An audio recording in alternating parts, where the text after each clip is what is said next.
دیکھیں آپ نے بڑا ایک نا دھیما سا فکرہ بولا، نیتن بھی ہو جاتا ہے جی، حالانکہ نیتن نہیں ہوتا. گناہ جو ہے دیکھیں کل بنی آدم خطاء، صحیح، اگرچہ نبی پاک صلی اللہ علیہ وسلم نے فرمایا ہر آدم کا بیٹا خطا کار ہے، صحیح، ہر انسان سے خطا ہو جاتی ہے. بالکل ٹھیک. وخیر الخطائین التوابون، بہترین خطا کار وہ ہیں جو واپس آ جاتے ہیں. اللہ.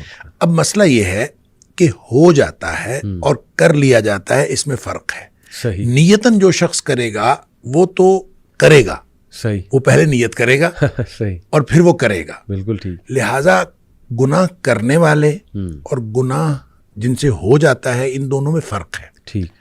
دیکھیں جو شخص گناہ کرتا ہے، اللہ تعالیٰ نے سورہ نساء کے اندر بھی اس کی وضاحت فرمائی ہے، فرق بتایا کہ کچھ لوگ ایسے ہیں کہ جن سے گناہ ہوتا ہے ثم یتوبون من قریب، وہ فوراً توبہ کرتے ہیں. اللہ اکبر. اچھا، ایک یہ ہے کہ وہ گناہ کیے جاتے ہیں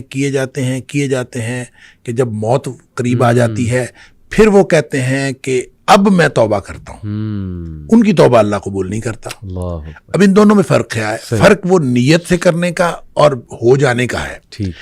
اچھا، جو شخص نیت سے گناہ کرتا ہے میں ان کو کہا کرتا ہوں کہ یہ سیانے گناہ گار ہیں. اللہ. یعنی سوچ سمجھ کر گناہ کرتے ہیں. صحیح. اور سوچ سمجھ کر گناہ کرتا ہے انسان اس وقت کرتا ہے جب انسان اپنے آپ کو معاشرے کے ساتھ کمپیئر کرتا ہے اور انسان کہتا ہے کہ معاشرے میں اتنے گناہ ہو رہے ہیں، صحیح، تو یہ میں ایک چھوٹا سا گناہ کر لوں گا تو کیا فرق پڑتا ہے.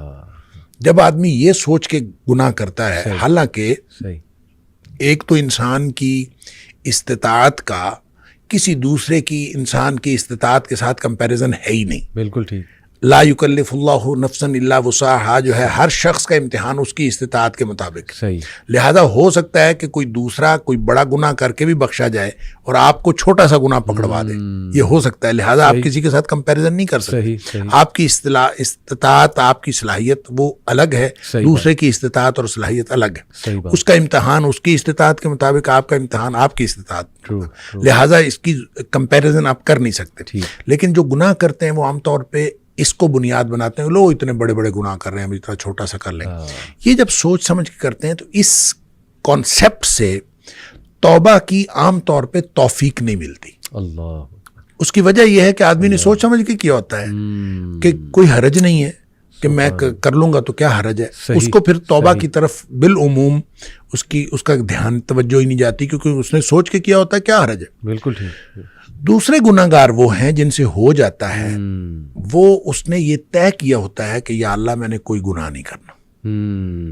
اللہ کے ساتھ نیتن صحیح اس نے یہ بات طے کی ہوتی ہے کہ میں نے کوئی گناہ نہیں کرنا. بالکل ٹھیک. گناہ اس سے بھی ہو جاتا ہے. صحیح بات. کیونکہ کلو بنی آدم خطا ہو. صحیح. یعنی ایسا تو ہو نہیں سکتا کہ اس سے گناہ. اس سے گناہ کیوں ہوتا ہے؟ دو وجوہات کی بنیاد پر ہوتا ہے. یا جذبات کی مغلوبیت کی وجہ سے یا حالات کی مغلوبیت کی وجہ سے. صحیح. یعنی وہ اس کے حالات ایسے ہوتے ہیں کہ جو اس کو گناہ کی طرف لے جاتے ہیں، یا پھر اس کے جذبات، بعض اوقات انسان اپنے جذبات سے مغلوب ہو جاتا ہے اور انسان چل پڑتا ہے گناہ کی طرف، شہوات سے یا جذبات سے. اچھا، اب جب وہ مغلوب ہوا اور مغلوب سے حالات کی وجہ سے کوئی کیفیت ایسی بن گئی کہ وہ گناہ میں وہ انوالو ہو گیا. صحیح. یا پھر جذبات ایسے اس کے اوپر حاوی ہوئے کہ وہ گناہ میں انوالو ہو گیا. ٹھیک. اس کا نتیجہ یہ ہوتا ہے کہ جو ہی حالات تبدیل ہوئے یا جو ہی جذبات ٹھنڈے پڑے، صحیح چونکہ اس نے طے یہ کیا ہوتا ہے کہ میں نے زندگی میں کوئی گناہ نہیں کرنا، اللہ، تو اب جو ہی حالات بدلیں گے، جس حالات کی مغلوبیت کی وجہ سے اسے گناہ ہوا ہے، تو فوراً اس کو یہ خیال آئے گا کہ یا اللہ میں نے تو یہ گناہ نہیں کرنا تھا، یہ مجھ سے کیا ہو گیا. اللہ.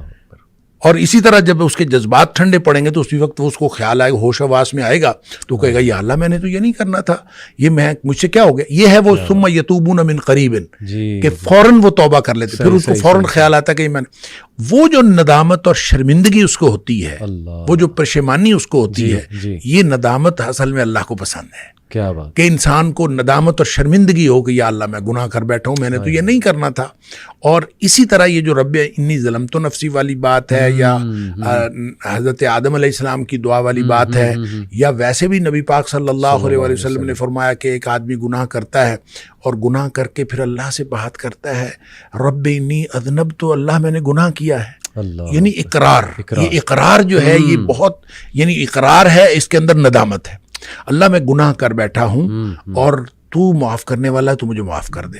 یہ ندامت اور شرمندگی جو توبہ کی شرائط میں سے بھی ہے، اور یہ وہ نقطہ ہے جو اصل میں اللہ تعالیٰ کو پسند ہے۔ تو جس کے اندر یہ ندامت اور شرمندگی آتی ہے وہ توبہ بھی کرتا ہے، اللہ تعالیٰ کو پسند بھی آتا ہے۔ اور اللہ کو کتنی توبہ پسند آتی ہے اس کے لیے تو وہ حدیث ہے بڑی معروف کہ نبی اکرم صلی اللہ علیہ وسلم نے فرمایا کہ اگر کوئی شخص جو ہے، وہ ایک مثال دی آپ نے کہ کوئی شخص جنگل میں سفر کر رہا تھا صحرا کے اندر، اور سارا اس کا سامان اونٹنی پہ لدا ہوا، اور اس نے ایک کسی درخت کے نیچے سستانے کے لیے وہ ٹھہرا، تو کچھ دیر بعد اس کی آنکھ کھلی تو اس کا اونٹ غائب تھا، صحیح، جس کے اوپر ساری اس کی گویا مال و متاع بھی اسی پہ تھا، سفر بھی اسی پہ کرنا تھا۔ اب لق و دق صحرا ہے، میلوں لمبا چوڑا، تو وہ ادھر ادھر دیکھتا ہے، اس کو کچھ نظر نہیں آتا، تو اس کا خیال یہ ہے کہ اب میں اگر چلوں گا تو بھی موت ہے، بیٹھا رہوں گا تو بھی موت ہے، اس کے علاوہ کچھ نہیں۔ تو زندگی سے مایوس ہو کے وہ بیٹھ رہتا ہے،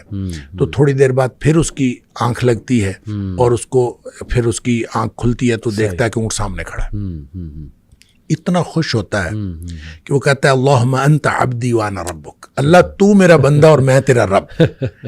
اور نبی پاک صلی اللہ علیہ وسلم فرمایا کہ اخطأ من شدت الفرح، اس نے یہ جو الٹ بات کہی، کہنا تھا کہ اللہ تو میرا رب اور میں تیرا بندہ، یہ جو بات الٹ کہی نبی پاک صلی اللہ علیہ وسلم میں اخطأ من شدت الفرح، اس نے خوشی کی شدت کی وجہ سے بات الٹ کی، یعنی اس کو سمجھ ہی نہیں آئی، اتنا خوش تھا اس کو سمجھ نہیں آئی، اور وہ خوشی کی شدت کی وجہ سے الٹ بات کر گیا۔ نبی پاک صلی اللہ علیہ وسلم فرمایا اس شخص کو جتنی خوشی ہوئی ہے نا، اللہ کو اپنے بندے کی توبہ سے اس سے زیادہ خوشی ہوتی۔ کیا بات ہے، کیا بات ہے۔ اب اس کے بعد کیا بات باقی رہ جاتی ہے؟